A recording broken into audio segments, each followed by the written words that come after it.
Hello everyone, कैसे आप सभी। आई एम श्योर कि आप सभी ठीक होंगे। तो चलिए हम आज का वीडियो स्टार्ट करते हैं।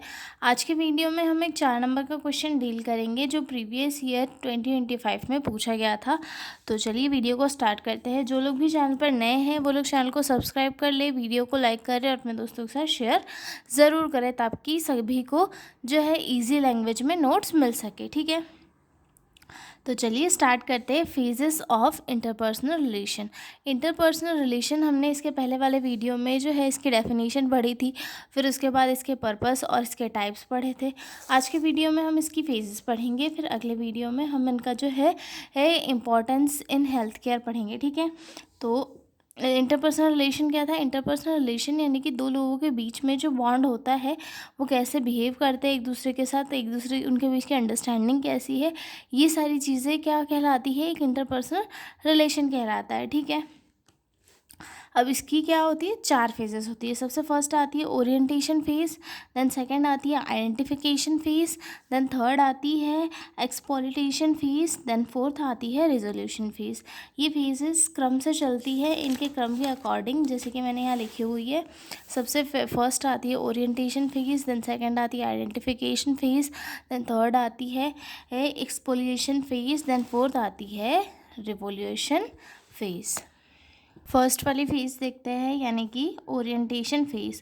ओरिएंटेशन वर्ड से हम लोग क्या समझते हैं। ओरिएंटेशन यानी कि चीज़ों को देखना, समझना। हम जब पहले कभी कॉलेज में जाते हैं तो फर्स्ट डे तो हमारा ओरिएंटेशन डे होता है, यानी कि जो स्टूडेंट्स होते हैं नए, वो नए नए लोगों से मिलते हैं, क्लासेस देखते हैं, कॉलेज देखते हैं, ये सारी चीज़ों का जो है फर्स्ट मीट होता है। तो ओरिएंटेशन फेज़ में भी क्या होता है, नर्स और पेशेंट के बीच में मीटिंग होती है। ठीक है, orientation phase, the nurse and patient meet for the first time, the nurse introduce her self and explain her role. मतलब इस फेज़ में क्या होता है, पेशेंट और नर्स जो है एक दूसरे से मिलते हैं, कोई भी दो पर्सन एक दूसरे से मिलते हैं, दोनों एक दूसरे के रोल्स वगैरह ये करते हैं, बताते हैं, एक दूसरे को इंट्रोड्यूस करते हैं। ठीक है, उसके बाद क्या है, the patient start share basic problems and concern.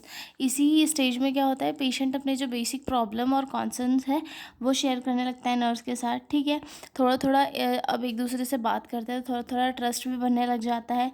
Trust begins to develop between nurse and patient. दोनों के बीच में थोड़ा सा ट्रस्ट जो है बनने लग जाता है।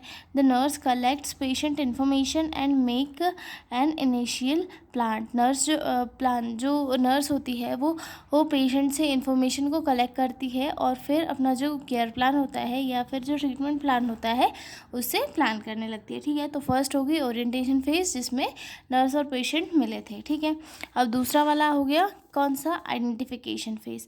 आइडेंटिफिकेशन फेज में क्या होता है कि दोनों एक दूसरे को अच्छे से आइडेंटिफाई करते हैं, दोनों एक दूसरे की चीज़ों को एक्सेप्ट करते हैं। The patient accept the nurses help in and support. जो नर्स और पेशेंट है वो दोनों एक दूसरे को जानने लगते हैं। जब नर्स जो है पेशेंट को केयर प्रोवाइड करने लगती है उस टाइम जो है पेशेंट भी नर्स की बात को मानने लगता है।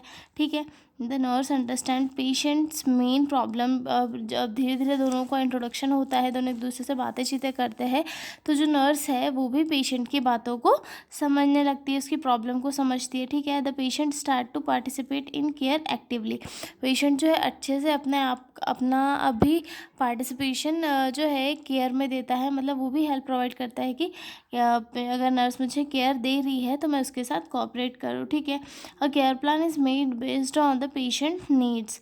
मतलब पेशेंट को प्रॉपरली आइडेंटिफाई करके उसकी नीड्स के अकॉर्डिंग इसी फेज में जो है केयर प्लान बनाया जाता है। ठीक है, the relationship become strong and more focused.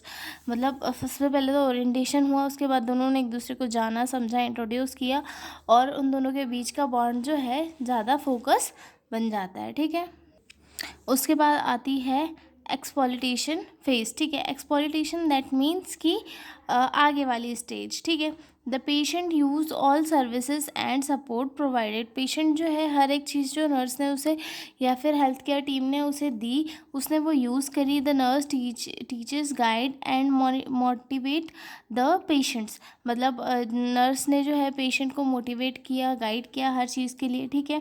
अब इस स्टेज में क्या होता है, कम्युनिकेशन ओपन हो जाता है और इफेक्टिव हो जाता है, ठीक है। The patient follow the treatment and care plan properly, goals of care begin to be achieved. मतलब इसमें क्या होता है कि जो केयर नर्स ने दी पेशेंट को वो अचीव हो जाती है, यानी कि उनका गोल अचीव हो जाता है, पेशेंट का ट्रीटमेंट हो जाता है।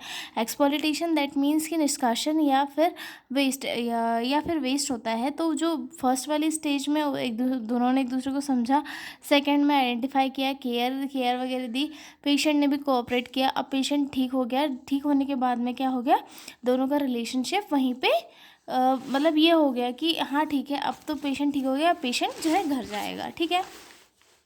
अगली वाली क्या, कौन सी स्टेज हो गई, रिजोल्यूशन फेज। रिजोल्यूशन फेज में the patient condition improve and needs less support.